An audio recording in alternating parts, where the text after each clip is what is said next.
All right, thank you to the organizers, Tara and Yael, for inviting me. It's an honor to speak at the Fields Institute. Happy birthday to Rayer and Eugene. So when I was invited to give this talk, I was thinking normal thing to do is to present some new results or something like that. And then I decided, nah, if I really want to connect to stuff that was highly influenced by what Rayer and Eugene have done, then I'm going to present a non-result. I'm going to talk about stuff that I actually got stuck on back 10 years ago or more when I was actually doing my thesis. And this would sort of be an excuse to go back to the project and start really thinking about it again. 10 years later, you typically have more tools and so on to use. So, but I promise there will be a couple of new results sprinkled in there somewhere. So let's start.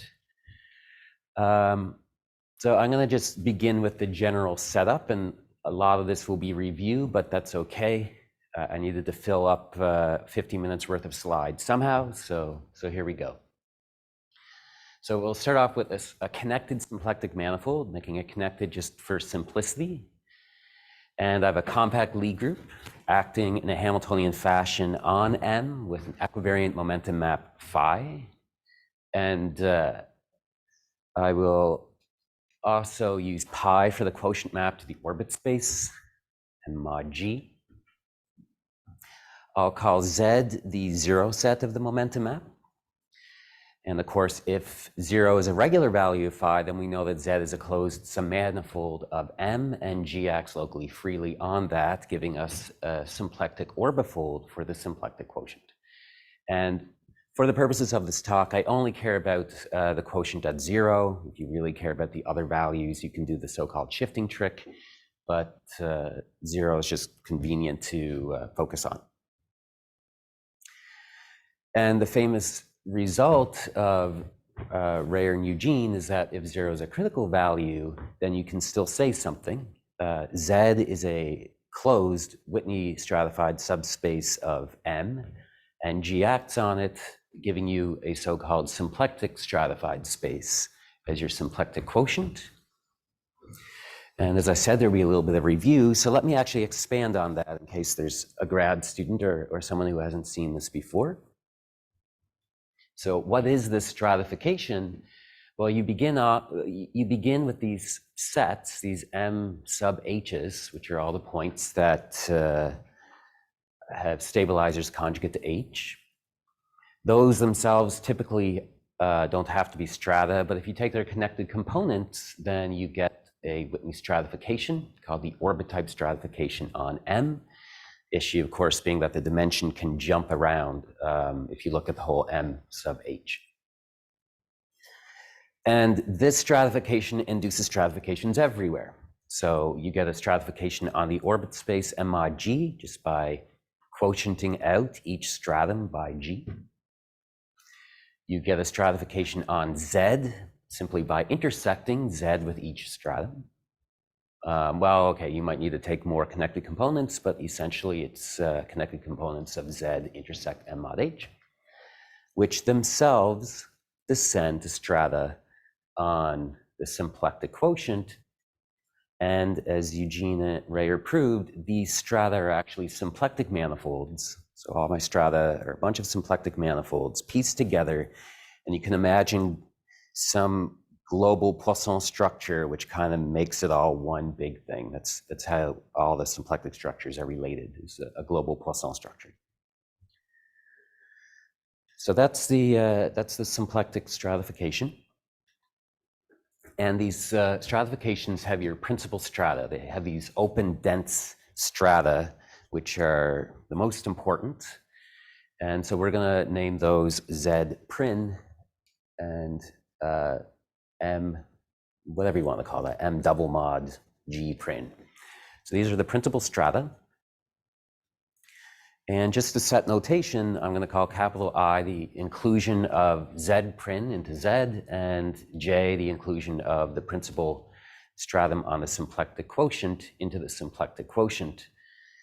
And here's more notation just to make our lives easier. I'm just going to have this diagram show up quite a bit, because I think the diagram explains everything, and then you don't have to remember anything. So there we go. This is the diagram that we care about. So I'll probably bring this diagram up quite a bit throughout the talk. So published in 2005, Rayer had this definition of a differential form on the symplectic quotient. And really, it's a symplectic form, sorry, I'm saying symplectic form, a K-form. He defined a K-form on a symplectic quotient to actually be a K-form on the principal stratum. Principal stratum is a manifold, so this makes sense. It's just some open subset of this thing. And it's one of these forms for which there is, get rid of this annoying thing. Someone else did this earlier, and so I learned from them that there's a little option there to get rid of that. So a Shamar form is one of these forms on the principal stratum that lifts and extends to a differential form on the original manifold. This is what you would want, right? If we're going to have differential forms on the symplectic quotient that somehow matter as far as the Hamiltonian action is concerned, they should lift and extend to the original setting. And we do that by asking for these two pullbacks to be equal. The pullback upstairs to the principal stratum of Z matches the pullback from N to that principal stratum. And now I have to, there we go.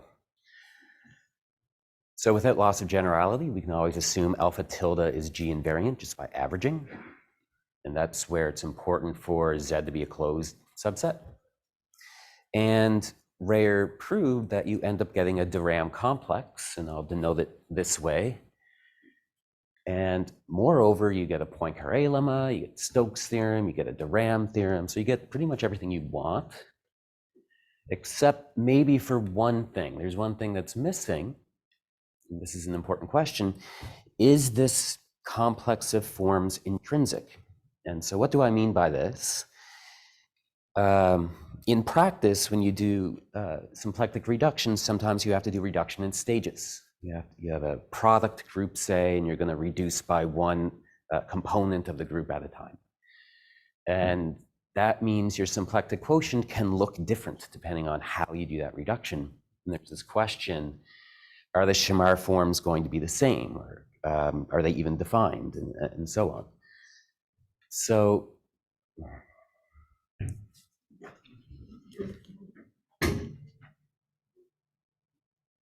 there's a way to also move this, I believe. There we go, look at that. If I do this, there we go. Now I can just leave it there. If I don't touch it, it should go away, right? There we go. Okay. So yeah, is this intrinsic? Is there a way to make this really only depend on the symplectic quotient as a space unto itself, independent of the original setup? There we go. And in other words, what I could try is to show that the Shamar forms are actually the same as the so-called diffeological de Rham complex on the symplectic quotient. And if we can prove that, then we automatically get this intrinsic property because the diffeology is intrinsic. It is the smooth structure, or at least a smooth structure, that you can put on this symplectic quotient. So now is a good time to tell you more about diffeology. So Eugene mentioned it, and David gave a quick definition, but as I said, there's going to be lots of review in this talk. So let me now jump to diffeological spaces. So there's probably more concise ways that you can define this, but this is the way I like to do it, at least in a talk.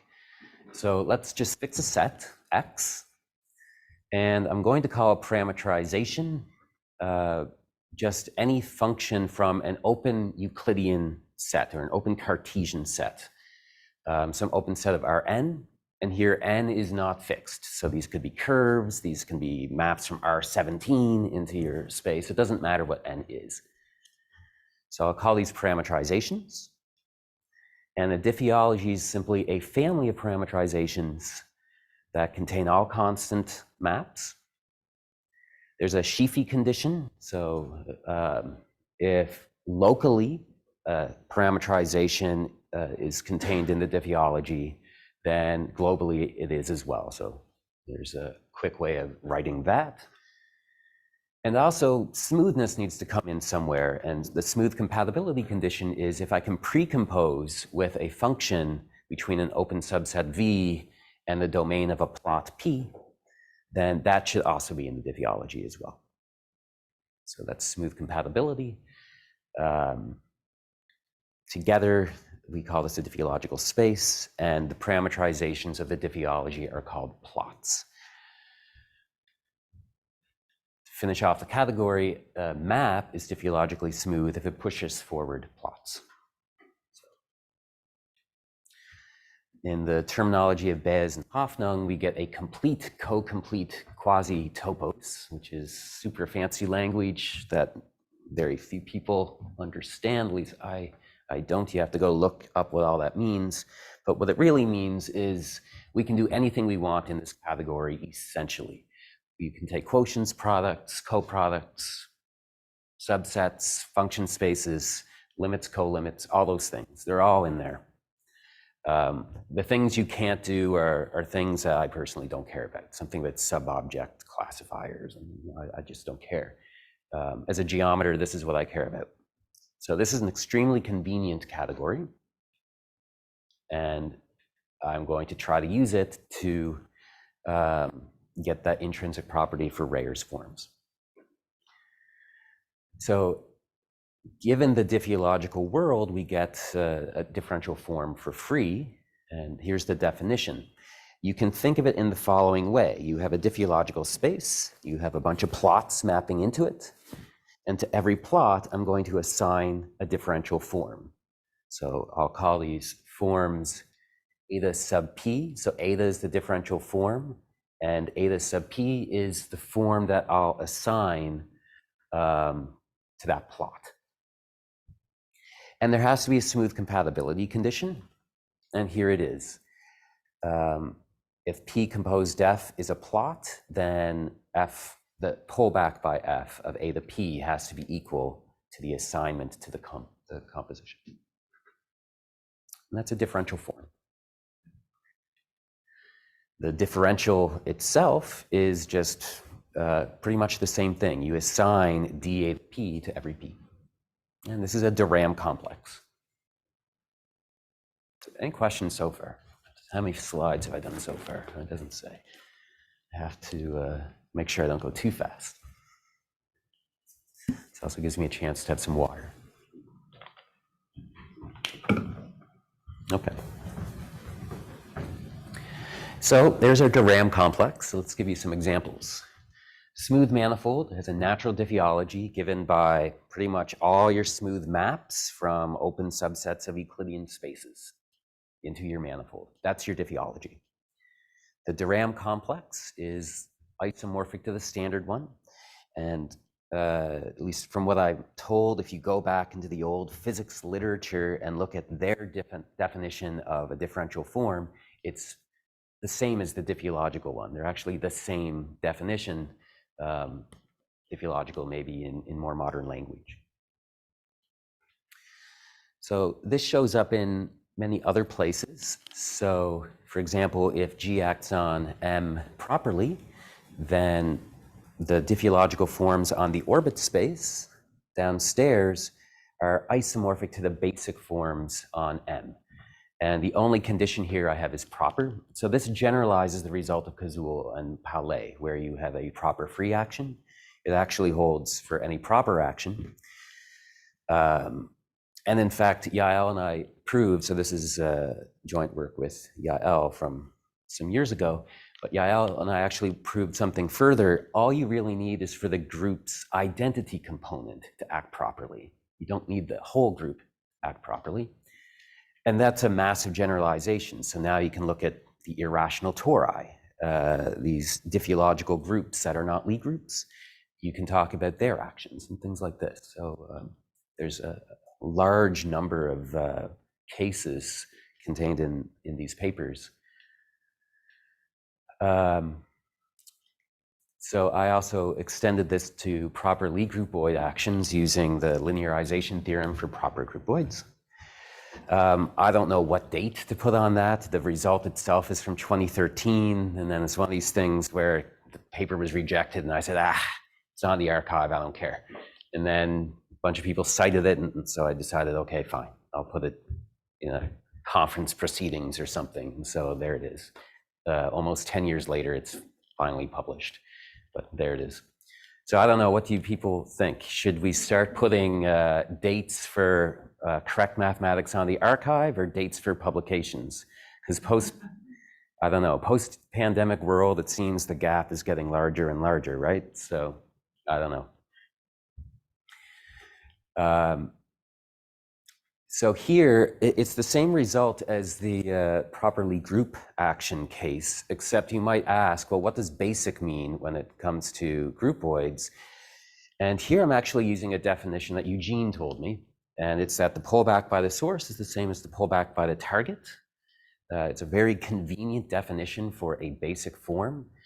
And this generalizes the usual thing using the Lie derivative to Lie groupoids that are not necessarily source connected and so on. So it's a much more general definition.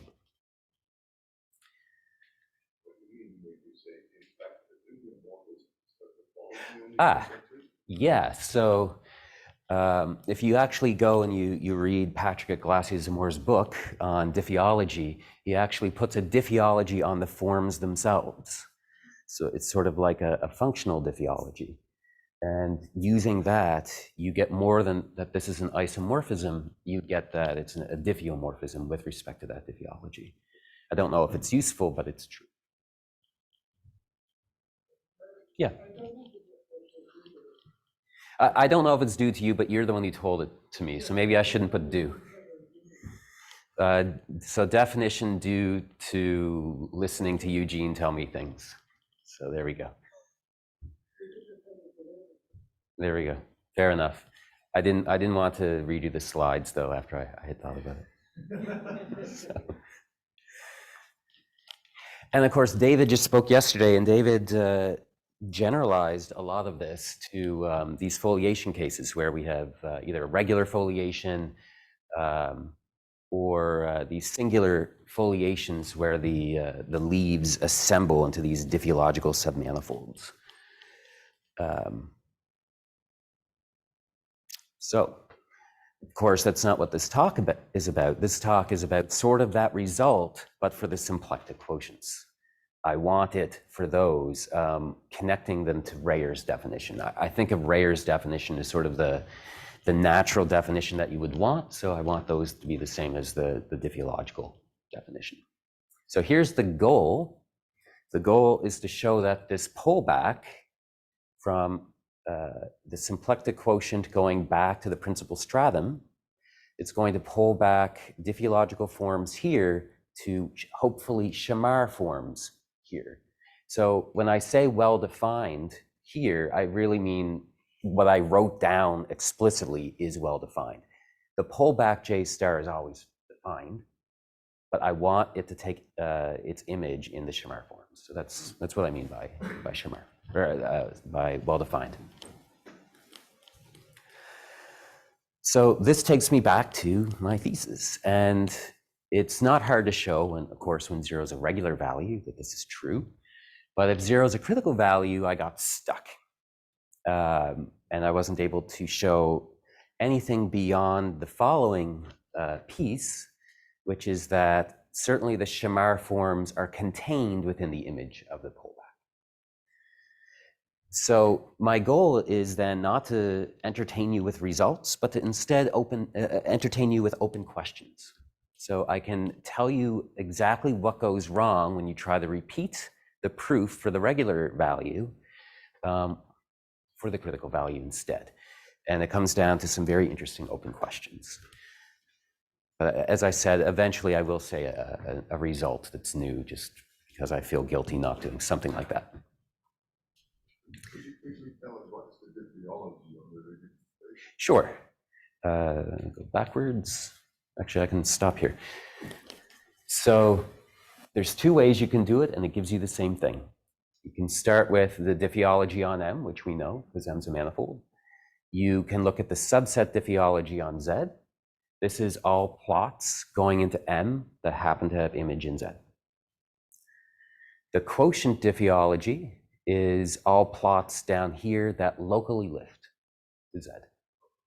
Yeah, so there's going to be an open cover of the plot domain, and the restriction to each of those open sets lift via pi Z.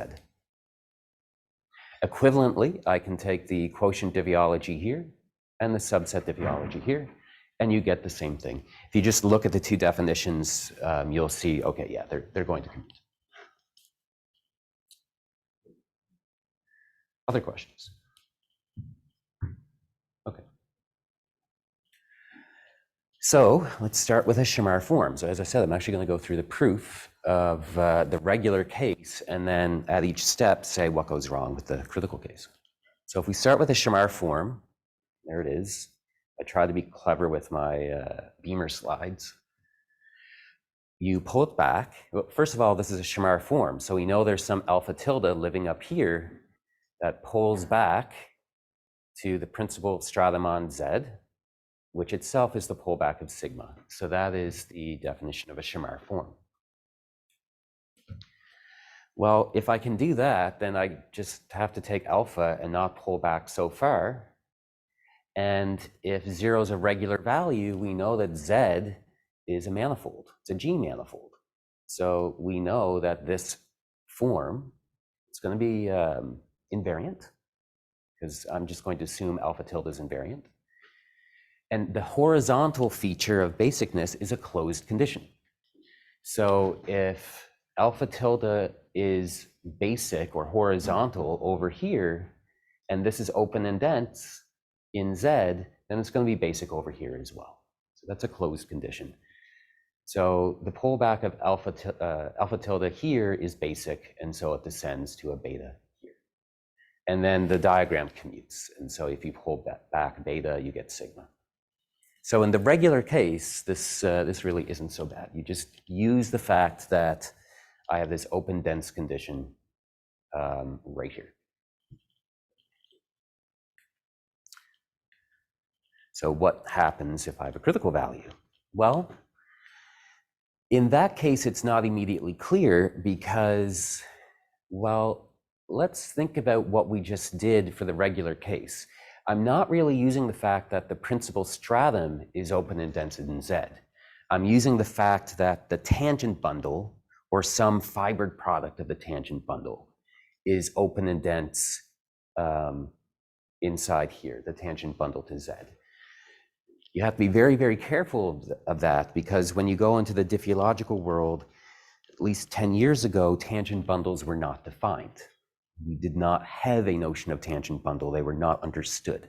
And so this continuity argument just failed, or at least we didn't know if it worked. I didn't know if it worked. So instead, what you can do is use the fact that the stratification is locally finite, and that Rayer proved that alpha tilde is actually basic on every stratum separately, with a few diffeological tricks, and you can actually get that I star alpha tilde descends to a diffeological form beta. This is, for those of you who've seen the papers, this is sort of using that bare category theorem trick, if you've ever seen this paper before. That's where the local finiteness comes in. So that way, I can pull beta back and get sigma. And so this proves the second part of this proposition, where if I have a critical value, then every Shamar form is the pullback of some diffeological form. So that's the part that works. So let's try to prove that this relationship is injective. If sigma is 0, and I'm in the regular case, well, then everything just goes through nice and easily. So I can pull back, I get 0 up here. Again, I can use this continuity argument and get something that's 0 here. And if it's 0 on Z, then it's going to descend down to the symplectic quotient to something 0 there. So that's not difficult. On the other hand, in the critical case, we have this same issue where we don't know enough about the tangent bundle in the diffeological realm in order to use that continuity argument. I don't know what the diffeological tangent bundle here looks like in relation to this diffeological tangent bundle here. And to be 100% honest, I'm not even completely sure how diffeological differential forms interact with tangent vectors. If you've ever talked to Patrick Glassius-Zamor, sort of the mascot of Diffeology, he hates tangent vectors and he'll rant about them. He'll say you should never use them. You should only do everything sort of covariantly. You should pull everything back to the plots and do everything there. And you know, most of the time he's actually right. But I think this is one case where I think he might not be. And here I want to use tangent vectors. It's really the only way I can think of doing this.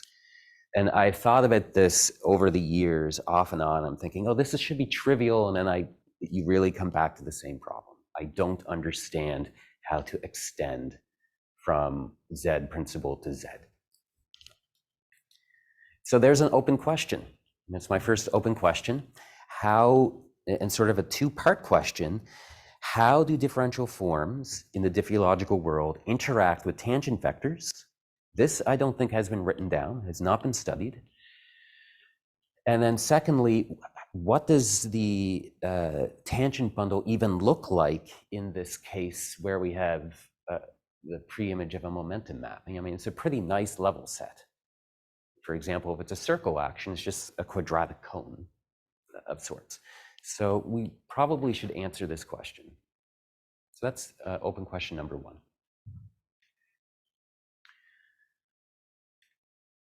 So that leaves us with the last part of the proof. And it's the question of whether any diffeological form pulls back to a Shamar form. We know it pulls back to something. It's just a restriction, really. But is that restriction Shamar? So let's study this question. What does it mean for it to be Shamar? It would mean that if you pull beta upstairs to Z, it has to extend to an alpha tilde. If I can get it to extend to an alpha tilde, then I can pull that back to the principal stratum here, and it's going to be basic, and it will descend, and everything will nicely commute. So I have an extension problem. If I'm in the regular case, Z is a closed submanifold. I can just use the tubular neighborhood theorem and just extend that way and average or do whatever I need to do to get my alpha. But in the critical case, this is no longer clear. And this is a completely different problem. And there's nothing really more to say without getting into specific examples. Can we extend diffeological forms from Z to M? And what I would like to do is actually look at a very specific example, a very easy example, so you can appreciate the open problem in that context. So here's the example. Let's say G is S1. My manifold is just C2. It's acting linearly with weights 1 and 1. I went back and forth on whether the momentum map should be Z2 squared minus Z1 squared or Z1 squared minus Z2 squared. And I just said, it depends on your conventions. It doesn't matter because you're going to get the same shape for your level set anyway. It's a quadratic cone over the torus. So if you have a torus, then this is really sitting in 4 dimensions. So it doesn't actually look like this, but you can imagine a torus that kind of gets closer and closer to degenerating like this. It's nice and quadratic. This cone, it doesn't like curve in like this or anything like that. It doesn't come down like a paraboloid. It's pointy. It's a very quadratic looking cone. So it's kind of nice. And I don't even want to look at all differential forms. Let's look at zero forms. Zero forms are functions.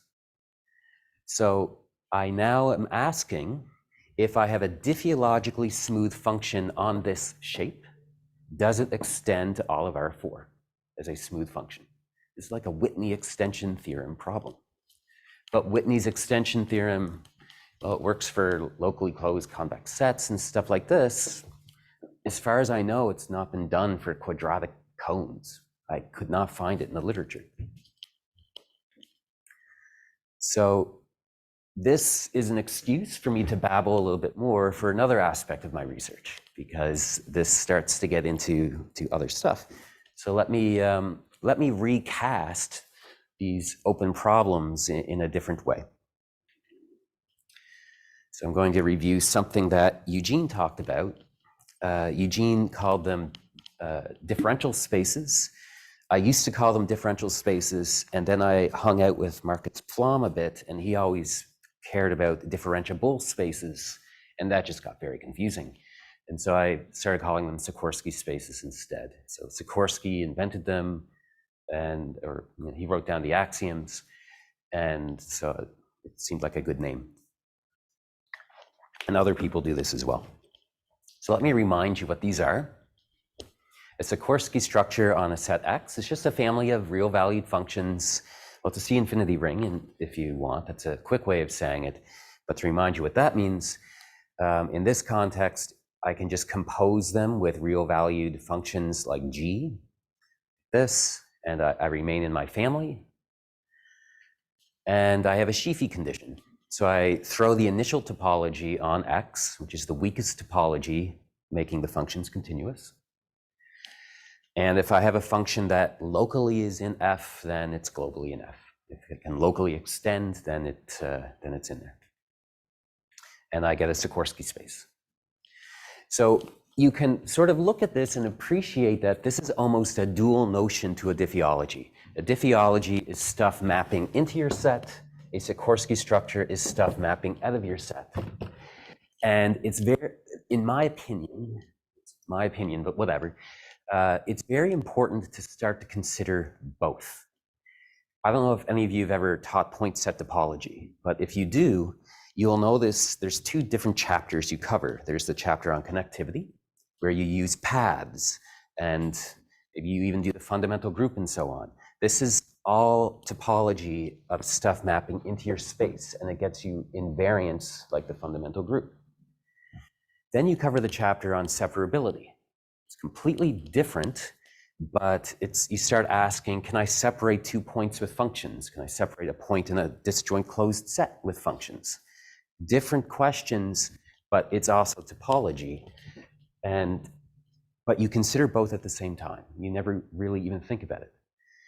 In the smooth world, once you leave manifolds, there are very few languages that I've seen that actually consider both points of view at the same time, stuff mapping in and stuff mapping out. And so for me, it's sort of natural to consider diffeology mapping in and Sikorski structures mapping out at the same time. So let me give you some examples of Sikorski structures, and then I'll actually formalize that a tiny bit. So how much time do I have left? Lots, right? I can still babble for a few minutes. So let me give you some examples of Sikorski structures. On a manifold, it's your ring of smooth functions, real valued smooth functions. Fantastic. If I have a subspace, it's all the functions that locally extend to the ambient space, period. If Z happens to be closed, then I don't have to take these local extensions. I can actually ask for global extensions. So you just take your ring of functions and you restrict. And I can do quotients as well. The quotient Sikorski structure is just going to be ones that lift to your family. Nothing more to say there. So here I get into these Diffeology and Sikorski structures at the same time. So I call these triples, and I say that a Diffeology and a Sikorski structure are compatible if every plot in D and every F in my family of functions, if you compose them and you get something smooth in the classical sense. This is a map from an open Euclidean set to R. So we know what that means to be smooth. So I call those triples compatible And you could also ask, I mean, do some of these have saturation conditions? For example, is the Diffeology all the possible parameterizations so that I get compatible condition here? Is the Sikorski structure the biggest one so that I'm getting something compatible? And in those cases, I say that one is determined by the other. Other people like Andrew Stacy, I think, calls these saturated conditions and so on, if you've ever read Andrew Stacy's work. If it so happens that the Diffeology and Sikorski structure completely determine each other, then we call this triple reflexive. And if you've ever studied Frolicker spaces, your reflexive triples are exactly your Frolicker spaces. The categories are, in fact, isomorphic. They're not just equivalent, they're isomorphic.